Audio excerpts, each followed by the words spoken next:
सफ़ा अव्वल प्यार और धोखा। एक थी शहजादी। मसर के जंगल में एक शहजादा चंद बकरियां चराता और इनसे हासिल होने वाले दूध और जंगल के फलों पे गुजारा करता।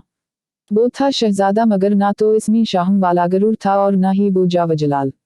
वो आम इंसानों की तरह जिंदगी बसर करता, रूखी सूखी खाता, बेशतर वक्त अपनी रियाया की खिदमत और खुदा की याद में बसर करता। इसकी नेक चलनी का पूरी रियासत में चर्चा था। इसे ये खुसूसियात अपने रहमदल बाप से विरासत में मिली थीं। एक दिन शहजादा मामूल के मुताबिक रियाया के मसाइल सुनने के बाद जंगल में दुनिया से बेनियाज खुदा की यादमी में था कि इसने देखा कि एक गरीब लकड़हारा अपने गधे को साथ लिए हुए लकड़ियां काट रहा है और इससे बातें भी किए जा रहा है, हालांकि इसे मालूम था कि ना तो गधा इसकी बात सुन रहा है ना ही समझ रहा है, और फरूजारू कतार रोने लगा। शहजादा ये देखकर बहुत हैरान हुआ कि लकड़हारा रोजाना लकड़ियां काटता, गधे से चंद बातें करता और फिर फूट फूट के रोने लगता।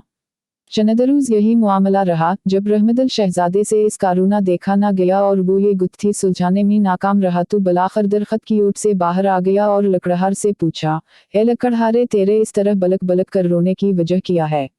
गरीब बूढ़ा हमदर्द इंसान सामने पाकर और शिद्दत से रोने लगा और ससकीन के साथ अपनी बदबख्ती की कहानी सुनाने लगा।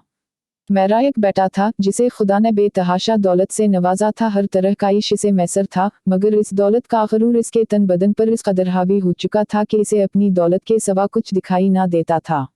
अपने गरीब रिश्तेदारों को धक्के देता, इन्हीं जलील व रसूआ करता।